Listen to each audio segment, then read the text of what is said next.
والصلاة والسلام على سيد الخلائق أجمعين الحبيب المصطفى محمد وعلى آل بيته الطيبين الطاهرين. اللهم صل على محمد وعلى محمد. لا سيما بقية الله في الأراضين مهدي هذه الأمة وخاتم الأئمة وطاووس أهل الجنة الحجة بن الحسن العسكري روحي وأرواح العالمين للتراب مقدم الفداء. قال الله العظيم في محكم كتابه الكريم: أعوذ بالله من الشيطان الرجيم. بسم الله الرحمن الرحيم. ياسين والقرآن الحكيم إنك لمن المرسلين على صراط مستقيم تنزيل العزيز الرحيم. آمنا بالله. صدق الله العلي العظيم. اللهم صل على محمد وآل محمد.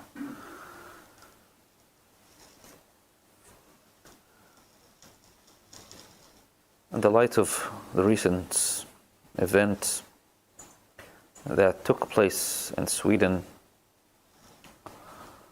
with that terrorist, wretched man desecrating the holy book of Allah subhanahu wa ta'ala, the Quran, and this heinous hate crime that passed without any punishment from the Swedish authority, but on the contrary, they protected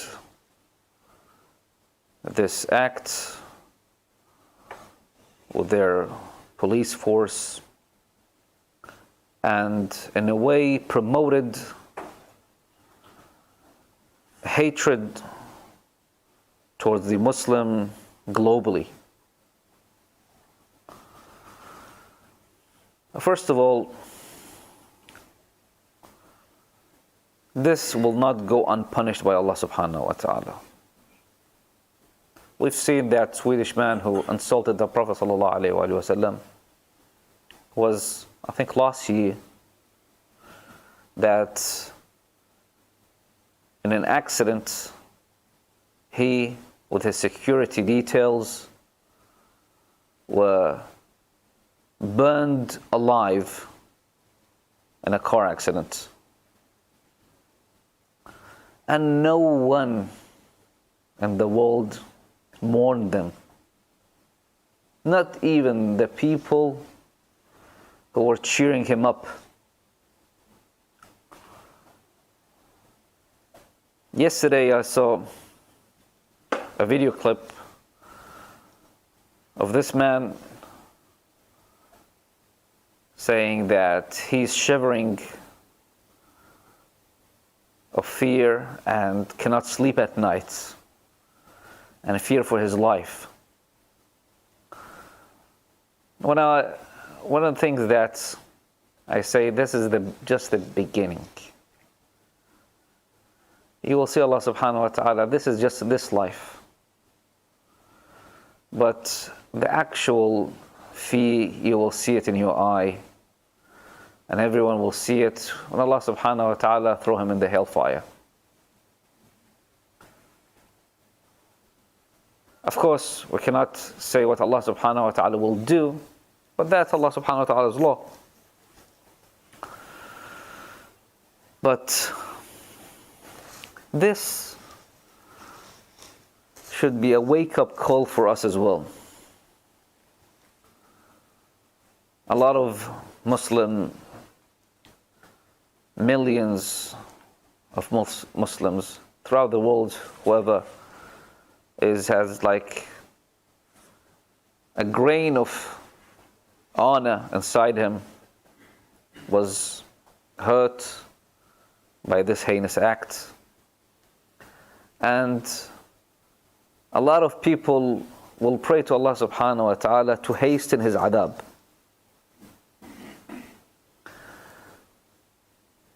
With this, we need to see a silver lining. It's for us to grab more hold of Quran, go back to Quran. for us to, as a wake-up call, right, that, once, as an example, when the shrine of Imam Ali ibn Muhammad al-Hadi, salawatullahi wa salamu alayhi, and Imam Muhammad, and Imam Hassan ibn Ali al-Askari Aba Muhammad, salawatullahi wa salamu alayhi, was attacked.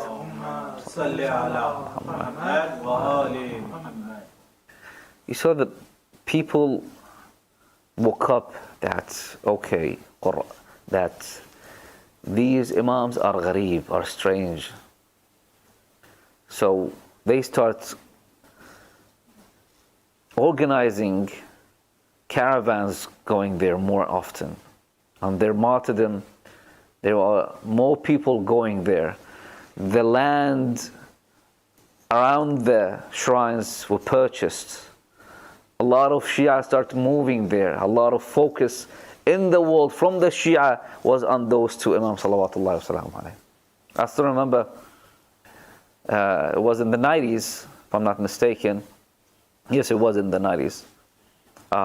When the Serbs attacked and committed genocide against the Muslim in Bosnia-Herzegovina and then later Kosovo. For those Bosnian, of course, it was a wake-up call as well. I still remember the Imam of Bosnia, there was this interview with him I read, that he was a person who, alhamdulillah, had a beard, but was like really dressing casually. And he said, my wife recently just wore hijab. His wife, I mean, imagine. So if that's the Imam situation, the common people didn't even know a thing about Islam. They didn't know anything about Islam. And they were actually wondering why the Serbs attacking them. What did we do? Like, we are like the same country, right? And we are the same people, same ethnicity. Later on, they start like waking up to the fact that, oh, it's because we are Muslims.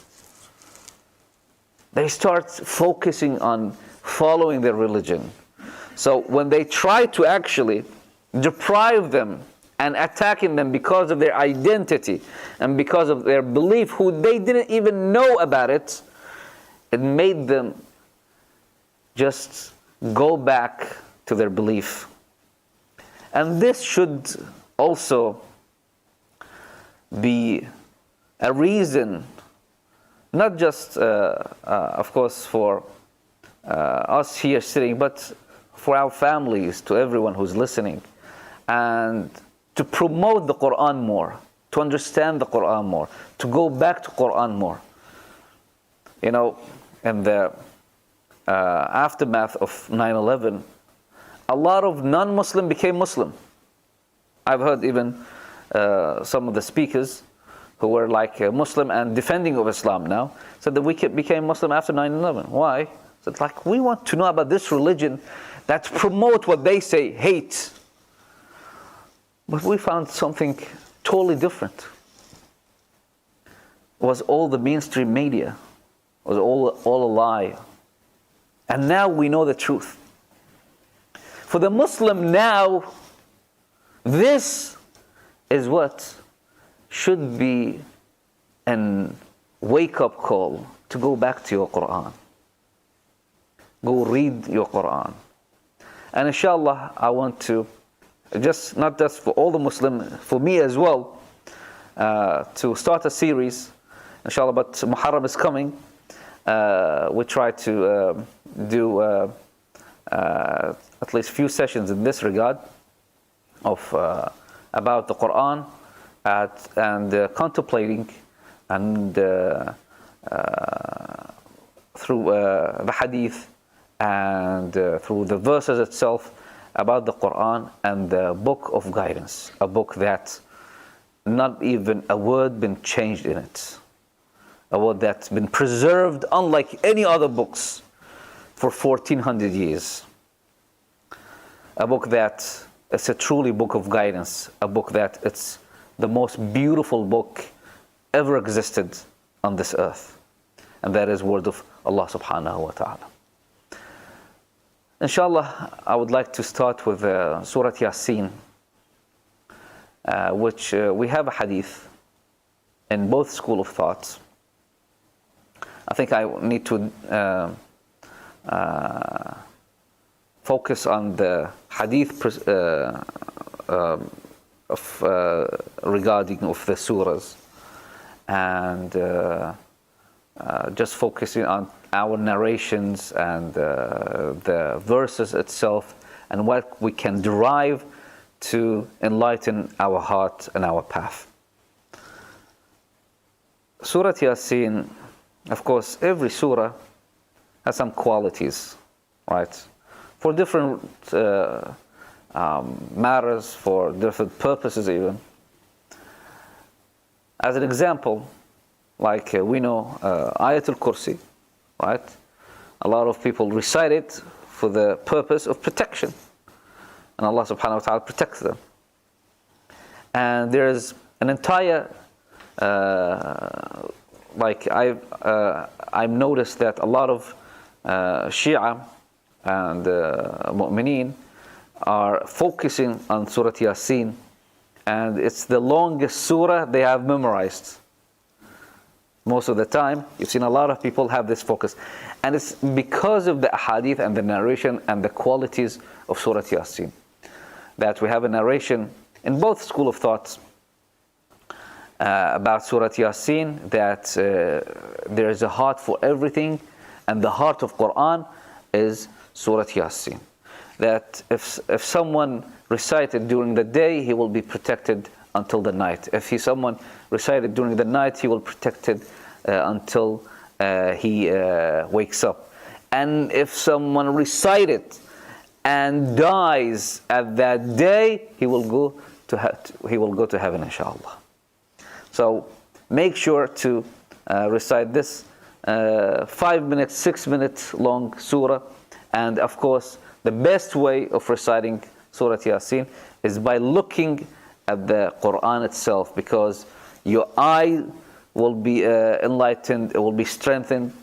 And it says in the hadith that Allah subhanahu wa ta'ala will take it easy on the reciter's parent, even if the reciter's parents are kafir. Allahu Akbar. Imagine the greatness of Quran and the Surah Yaseen. Inshallah, we'll go into more details about Surah Yaseen and the qualities of Surah Yaseen and the reciting of Surah Yaseen, and the four main things about Surah Yaseen, inshallah.